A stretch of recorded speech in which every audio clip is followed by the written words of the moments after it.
the beautiful thing was that at that time, Tiffany was just finalizing a joint venture deal with Chanel. And so I was able to go to Chanel to work with chief perfumer Jacques Polge, and we created a beautiful perfume. Oh, wow. And it was amazing because it was the first fragrance that Tiffany had done under the luxury brand of Tiffany.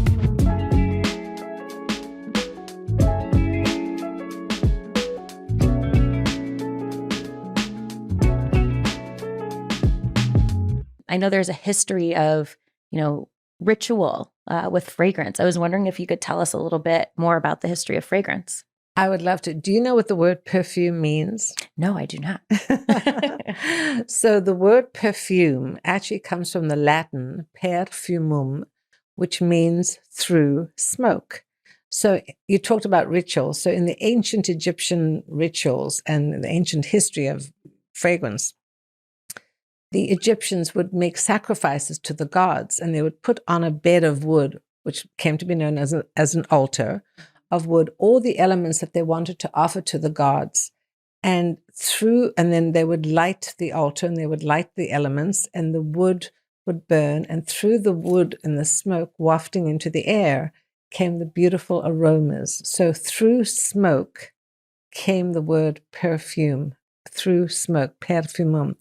And so it was perfume and fragrance, and those rituals were really used for religious ceremonies. And that's sort of how it started. And then through the ages and through the centuries and through the different cultures, the Romans, the Greeks, the Macedonians, all those cultures used fragrance for religious ceremonies and religious offerings. And in fact, in the 13th century, they used galbanum in these incense holders. In the Catholic Church, we swing the incense holders backwards and forwards, what's called a thurible. And they would put galbanum in the incense holder, and they would swing it backwards and forwards. And as the galbanum burned, the fumes and the aromas enticed the sinners to come back to the church to repent. Do you think it worked? Well, I don't know. We'll have to burn a lot more galbanum, I think. Yes. But so it's really interesting. And then, of course, history, I'm not going to go through the whole history, but even, and then fragrance was used to cover up malodors when there wasn't such wonderful things as showers and ablutions. And so fragrance was used for religious ceremonies. It was used for personal care, to cover up, to mask odors and aromas. And it was in the 17th century, actually, in a little town near Paris called Grasse, Grasse, that modern day perfumery was born, because it was a beautiful area, lots of light, lots of fertile. I heard the soil. The soil was very rich in nutrients. And so there was a lot of cattle roaming around. And so the farmers of that current time had to do something with the animal hides. And that's where the leather industry started. So they took the animal hides and they had to soften it with chemicals. Well, the chemicals were so harsh and it smelled so pungent. But thankfully, thanks to the soil and thanks to the beautiful light and the sun, doing what it does for nature, the beautiful roses and lavenders and all the fields of flowers and beautiful ingredients were flourishing. And so they realized that to extract the oils from the flowers, and maybe different technologies emerged of extraction and distillation and enfleurage, they were able to take the oils from the flowers, the essential oils, mix it with the harsh chemicals, and they softened the leather and made scented leather. And that's where the expression walking hand in glove comes from, because they gave to Catherine de Medici scented leather gloves. Wow. I wish I had a pair of scented leather gloves. It sounds so luxurious. Yes, exactly. Well, leather itself has a wonderful aroma, but it's also part of the softening process and the chemical process. That's wonderful. And I mean, you're kind of speaking to the journey of fragrance, how it's come to be in our homes and so widely used. And I know you've been on a journey through fragrance as well. You speak so passionately about fragrance and scent and helping people. I was wondering if you could share a little bit about your personal journey with fragrance. Where did your love of fragrance begin? Well, I always had fragrance in my home. My mother was an amazing artist from South Africa. We always had beautiful flowers, and thank you for these lovely flowers. They're so pretty. So I had flowers in the home, and my mother was an amazing artist and a homemaker. And so we had lovely aromas and beautiful flowers and art. And there was always something culturally going on in my home, music. And so I had a love affair and an affinity with the arts long before I could even identify that. And my mom would go out at night with my dad, and she'd spray fragrance on. It would linger in the air. And so I didn't feel that she had gone out, or I was abandoned, heaven forbid. But it was just such a source of comfort. And so she was in the art world and was doing a big project for a similar store to Bloomingdale's in South Africa. And as a holiday gig and as a holiday job, I got the position of being in the fragrance industry, in the fragrance area for the holidays, for the Christmas holidays. And I'll never forget, I was reaching for a bottle of perfume that a client wanted. I was, I think, 14 years old. So I reached into the cabinet for a bottle of perfume, and in front of that was a tester. And the tester was a full-size bottle of Hermes perfume. Oh, wow. And it crashed to the floor. And I was devastated because, I would probably have to pay for that. Well, by the end of the day, I'd gone to the department manager and I said, I'm so sorry, I broke the bottle of perfume. And they said, Sue, you wouldn't believe it, but we sold more bottles of perfume that day because the fragrance spilled on the floor and it wafted into the air. So that was the first way of sort of ambient scenting that I had come to understand, scent diffusion. Yes. And ever since then, I've loved fragrance. That's wonderful. That reminds me of kind of a modern day environmental fragrance experience that I've had growing up, just walking through the mall and being drawn to I know people might take this for granted, but Abercrombie and Fitch, right? How sure. When I didn't know this, but when I started working there in college, I realized that they are scenting, creating a scent experience in their store. And that just furthered my fragrance discovery. Like, I can't believe there's so many different ways to wear perfumes. And you talked about it. You called it ambient scenting. Yes. A very interesting trend that has emerged in the last 20 or 30 years is this whole idea of environmental or ambient scenting. And actually, I think it started, I'm talking about very modern day in the last 20, 30 years. I'm not talking about centuries ago, because that was the start of fragrance. But, in the Las Vegas casinos where everybody was smoking. So think about all the smoke odors. And in fact, I had worked with a company who was really instrumental in developing the whole idea of ambient or environmental scenting. And it was a way of neutralizing or minimizing the smoke odors in the casinos. And what he did was he went into the HVAC systems and put an odor neutralizer in the HVAC system. And that was a way of refreshing and cleaning the air. But lo and behold, realized, what if you put a fragrance in there? And so they started to scent brand the hotels and the casinos in Las Vegas. And interestingly enough, almost every casino in Las Vegas, and now pretty much around the world, and hotels as well, and stores and retail stores, is incorporating scent branding or scent marketing or ambient scenting or environmental scenting, whatever word you want to call it. But the idea is that you walk into a space, a hotel, and a lobby, and there's a lovely aroma in the air, which is very discreet. It doesn't hit you over the head. Right, not overpowering. But it's just a discreet, beautiful, refreshing, or sometimes, spicy or woodsy, or fragrance that matches the ambient, even matches the architecture. And so it's as part of their marketing mix, as part of their marketing strategy, they will incorporate scent branding into the property. And so that is why hotels, spas, casinos, retail stores are incorporating scent marketing into their mix. And it's a way of attracting and building a loyal customer. So when a client goes into a store and it smells good, subliminally, oh, this is a good feeling, this smells good. You know, studies have been done when in a Nike study, very famous study, where Nike actually diffused fragrance in a Nike store, a chocolate scent in one store and nothing in the other. And the fragrance, the store that had the chocolate scent had more customers stay longer, they bought more. And so they actually were able to measure the metrics of scent branding. Wow. That makes so much sense, especially because of the tie between scent and memory. Exactly. I remember when you mentioned hotels, there is a hotel in Brooklyn, I'm trying to remember the name of it.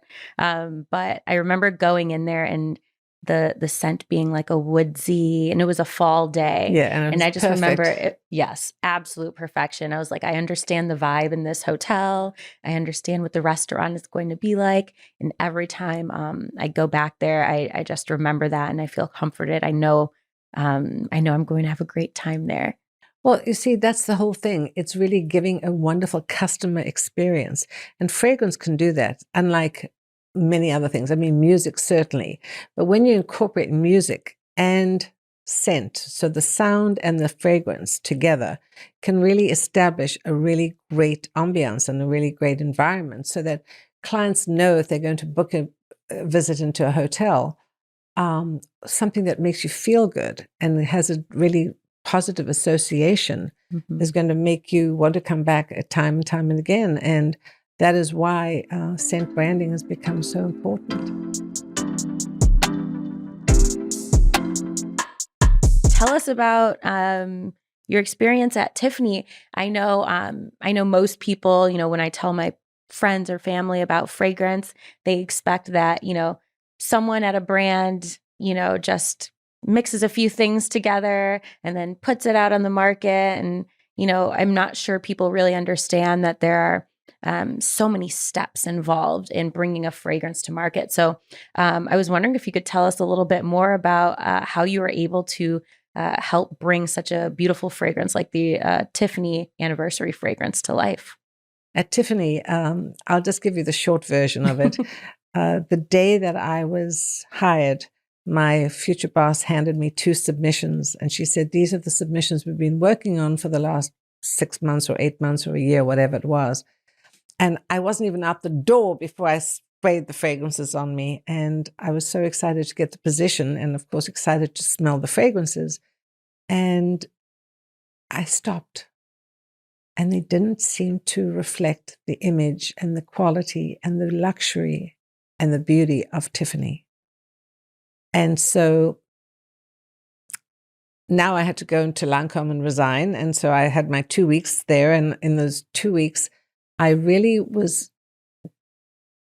agonizing about what to do because the fragrances weren't really right.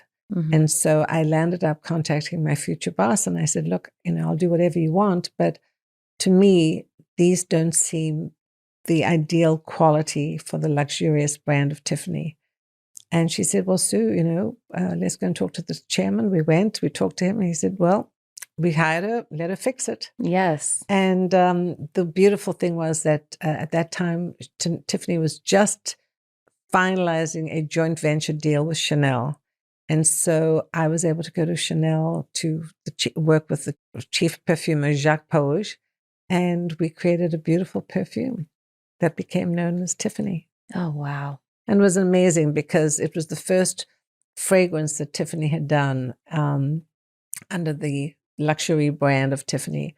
And we actually invited the Tiffany customers to come in to do a focus group.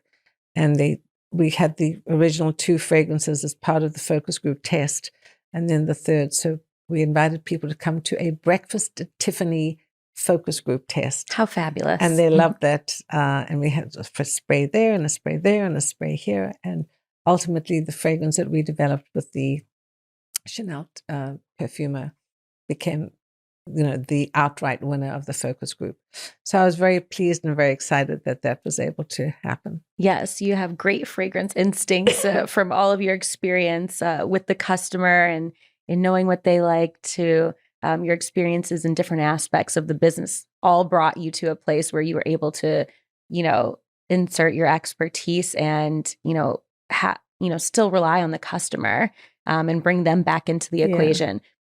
I always felt that it was really important to tell my clients, number one, and my students that they need to understand what a fragrance means to them. And that just because a fragrance is popular or, it's the latest designer fragrance or the latest celebrity fragrance doesn't mean that it will really suit them or for their body chemistry or their personality or their individuality. And I've always said, I say this all the time, why wear what everybody else wears when you can create your own? And now, thanks to technology and modern day, the technology has changed so much, and it's now becoming a lot more affordable to do and have a bespoke fragrance, as opposed to, many years ago, a custom fragrance was really only the domain of the very wealthy, the very nobility, or celebrities who would be able to, spend $30,000, $40,000, $50,000 on a fragrance. But now it's a lot less. It's a lot more affordable. So what I like to say is, through affordable luxury, you can really create your own fragrance and have people understand how a fragrance can really enhance their personality and their individuality. Yes. Let's talk about that more. I know you've worked with celebrities to create their own fragrances, and you've mentioned you have customers have the ability to work with you to create their own fragrances. So let's talk about customization of scent and fragrance layering. So, people don't really realize that there are different flavors and fragrances and different families. And I always make the analogy that in art, you have your three primary colors, your yellow, blue, and red. But think how they can manifest through secondary and tertiary colors, and you can have a whole palette of magnificent colors just from those three primary colors. And then the same analogy is with music. You have an octave, you have 8 notes, and think about how many amazing symphonies and rock and pop and jazz and all kinds of wonderful different genres of music have been able to be, created and written and composed because of those 8 notes. And so I thought, why not use the fragrance families? And there are, depending on, where you go, who you speak to, there's a range of fragrance families, 8 or 9 or 10. Citrus, floral, fruity, woodsy, musky, spicy, herbaceous, animalic. So it becomes a lot for people to understand. But putting them all together and coming up with a range, I came up with 18 different fragrances. And I take people on a fragrance journey. First of all, I give them a scent personality quiz, pretty much the way Scentbird does. But the idea is to determine your personality and your personal preferences.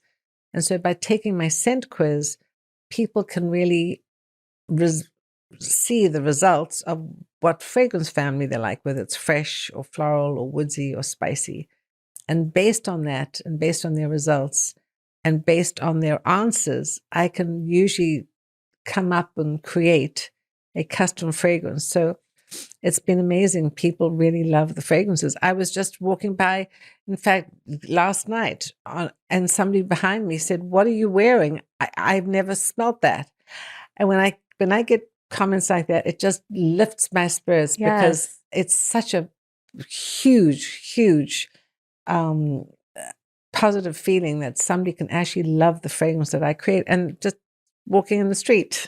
Absolutely. It's, I know it's one of the top most favorite comments people can get or people can give is, "Oh, what are you wearing? That smells so great." Right. So Sue. Yes. One of the things that I've noticed throughout our conversation is that you've been able to continuously reinvent yourself. To me, you are like the Madonna of the fragrance industry, always on the pulse of what's new and next. How do you stay so connected with what's going on in fragrance? How do you stay on the pulse of what's new and what's going to be the future of fragrance? It seems like you're always there at the beginning of it. How do you do that? Well, you know what? Thank you for that. I'm not so sure Madonna would be too happy. She would love it. But I appreciate that. You know, I really think it means, I think for me, it's having a vision. It's not just staying in one spot. It's really understanding, you know, what happens, and not necessarily the trends, because, you know, you can get bogged down in the trends, but understanding how your passion can move you forward. Look, I'm passionate about fragrance. I have been. I'm passionate about acting. And so I merge the two. I don't know how, but I do. I'm still acting. And what I've tried to do is really take all the sort of highlights of my life, which is the art, the music, the fragrance, the food, and now the knowledge of how fragrance can help people, well, what COVID has done for people, and create these interactive, fun, multi-sensory, interactive experiences. And so what I have been doing, and what seems to resonate with so many people and clients, is these multi-sensory experiences. I call them scent dinners. Ooh. And, you know, so many corporations are doing dinners. Well, you invite your clients, you invite your colleagues, you invite your employees to dinners. And I hate to say the term, but a lot of these people say, oh, they're going to another chicken dinner. Well, it can be very boring, but it could be so wonderful if they added a little bit of an experiential aspect to it. So what do I mean by that? You know, fragrance and flavor are so connected. Our sense of smell and our sense of taste are very connected, as we know. And not too many people are really understanding how to make that something very experiential and very joyous. And so I have been sort of curating these scent dinners, and where every course has a flavor, a fragrance, and wine component. And I call it sip, sniff, and savor. Ooh. You sip the wine, you sniff the matching fragrance, and you savor the food. And so there's a whole gustatory, experiential enjoyment of this dinner. It's absolutely wonderful. And if you so happen to have an extra ticket to one of these scent dinners that you're throwing, please send it my way. I would love to join. Absolutely. It's also it seems like it's a mix of nostalgia, because we haven't been able to have these dinners in so long, and it's also a mix of the future. Like, how can we take scent to a new place? It's so remarkable that you've been able to just stay on the pulse and stay in front of what's new and different and exciting. And it's imaginative to me to think of scent beyond the bottle. I love that, by the way, scent beyond the bottle. Scent Exactly. beyond the bottle. I always say, you know, I like to, my mission is to create multi-sensory experiences where every fragrance goes above and beyond the bottle. So it's you know, multi-sensory experiences, drop by drop and whiff by whiff. Drop by drop and whiff by whiff. I'm going to get a tattoo. I love that statement. In lieu of this idea of scent-o-vision that we know is coming in the future, what are some ways that a customer can experience scent in the digital realm?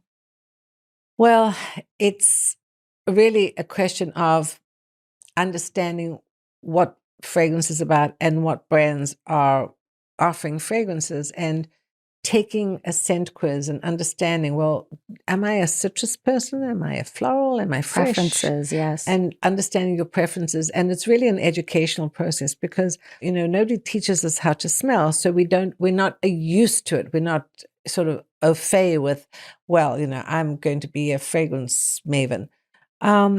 I think, honestly, it's education that's going online. It's looking at companies like Scentbird, like my company, to really help people become more educated. And going into the supermarkets, you know, just honestly, and I tell this to my COVID clients, when you go to the supermarkets, go to the fresh produce area and smell the orange and look at the lemon and the lime and the tangerine and all those produce, the fruits and the peach and the apricot and the tangerine, and smell them and then look at them. And so you've got the sight and the scent, and see which resonates with you. What do you like? Do you like fruity scents? Do they make you feel flirty and happy and girlish? Summer's coming. Or do you like something a little bit more spicy and woodsy and a little more sensual? And so nature can really help you. If you can't go to a store, if you can't get, scent vision, if you can't find a fragrance that you like from a digital standpoint, everybody can go to a supermarket. Everybody can go to a flower shop. You can actually smell the flowers. What's the difference between a rose and a gardenia? Yes. What do you like? A lily, it might be a very light fragrance that you might prefer than a heavy, sensual gardenia. So nature is there for us in the form of even supermarkets and flower shops. So it's a question of really educating yourself to see, well, what kind of fragrances do I like? Do I like the heavier ones? Do I like the more sort of citrusy, sparkling fragrances? And I think by really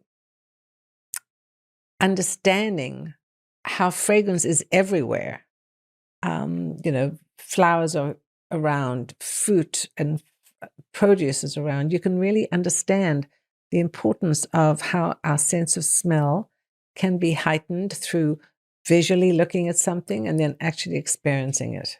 That's so true.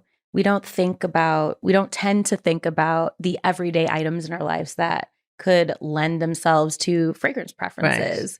Right. I love rose, personally myself. So every time I smell it, I love the notes. I know I can go into, I can look into the scent notes online and say, I know I love rose. It's like having that foundation that you were saying, kind of those building blocks.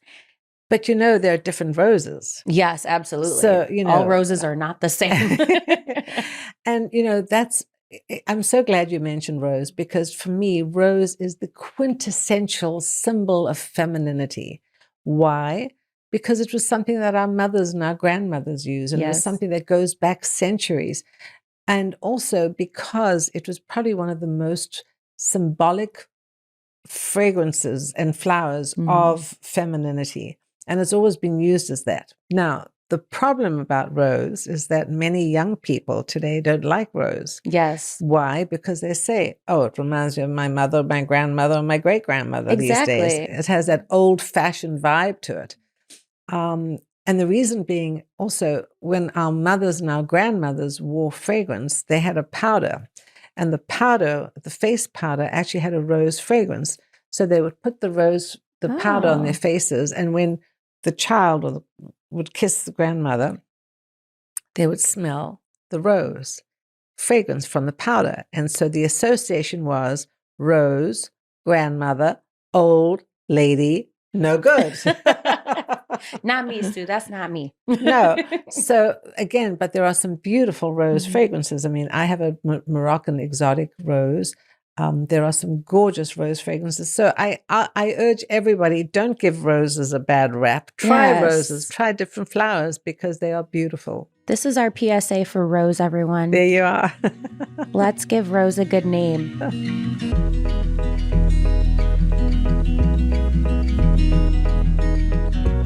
If you're only listening, you can't see this, but if you're viewing, you could see all of these beautiful fragrances that Sue Phillips has created.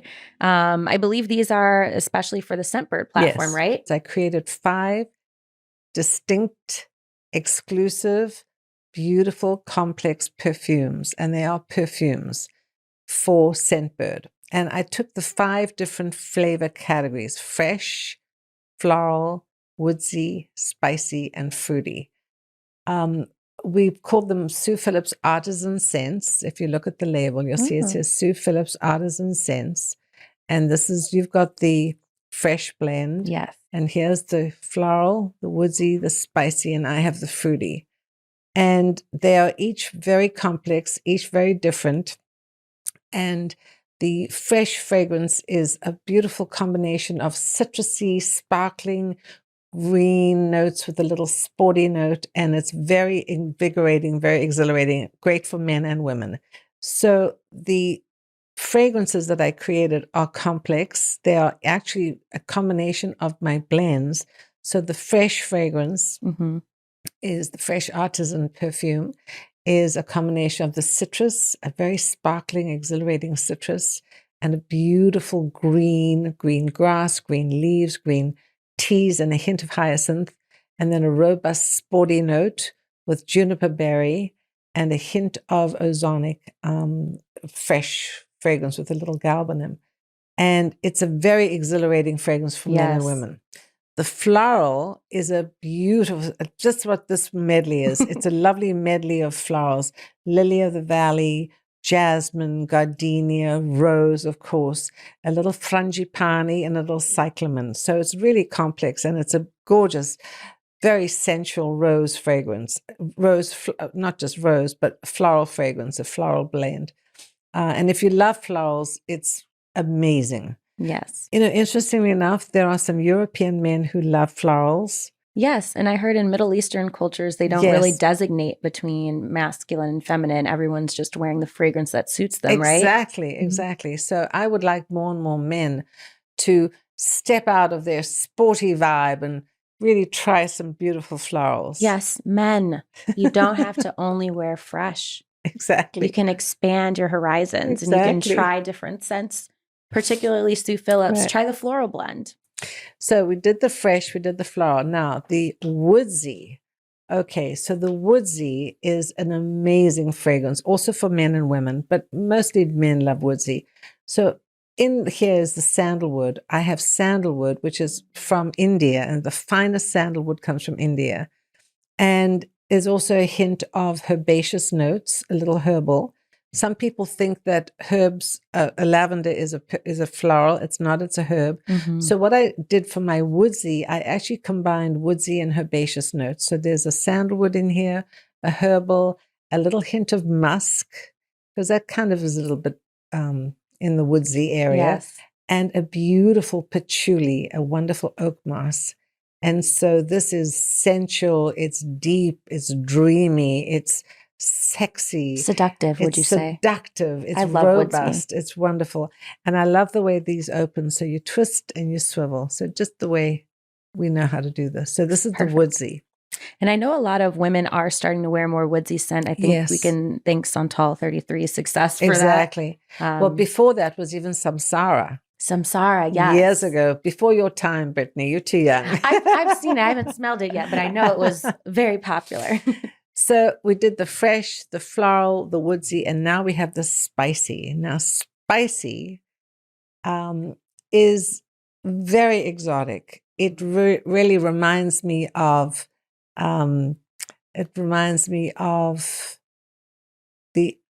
spice markets in Morocco. Oh, yes. And very beautiful spicy notes, amber notes, and some vanilla. So, in the Oriental category, which we're now calling a spicy category, vanilla is very important. So this is a very smooth, sensual, spicy, warm, again, seductive fragrance, which I call my spicy artisan blend. Is there a little gourmand in that one as well? Yes, with the vanilla. Something edible. Yeah. Vanilla is very, very much in the edible category.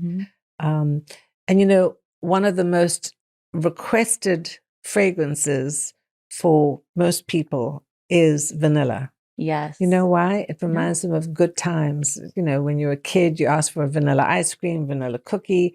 It has that wonderful nostalgic and memory feeling of feel good, being with your family, being with your friends, having those delicious little cookies and the break and bakes. Exactly. And then finally, I created the fruity. Now, this fruity is so luscious. It is so delicious and luscious because it has pomegranate. It has all the fruity notes in it: melon, strawberry, berries, pomegranate, and it is luscious. It is absolutely, it's the cherry on the top because it's young, but it's not that young that it's bubblegumish. Right. So it has a feeling of exotic, luscious fruitiness. And if you want something a little different, it's ideal. It's not the typical fresh floral woodsy, or it can really give you a feeling of brightness and uplift your spirits and make you want to go out and have a good time and dance. It's the flirtiness you were talking about. It's not the body mist that we wore as in our youth necessarily. Right. This is the perfume version of it, the complexity. That sounds awesome. And I know cherry notes are you said there's a cherry note in there? Cherry note and pomegranate, yes. Yeah, those are some newer fragrances are coming out with those notes too. I love them. I'm so excited. This is awesome and a great opportunity for people to truly learn what their favorite categories are and which ones play nice with their body chemistry. You've literally written the book on perfume. Yes. Could you tell us a little bit about your book, The Power of Perfume? Very interesting. We talk about fragrance through the decades. I give a little history of fragrance, but not so overbearing that it's so boring, but it's interesting. You know, how fragrances are made, where fragrance comes from, fragrance through the decades, the difference between top notes, middle notes, base notes. I think you'll enjoy it. Yes, I'm definitely going to be giving this as a gift for all of my perfume friends. Oh, it's perfect. Thank you. And, you know, it speaks to the past, present, and future of fragrance, which I think you totally represent. Yes. Thank you so much, Sue. It's been a pleasure. Thank you for having me.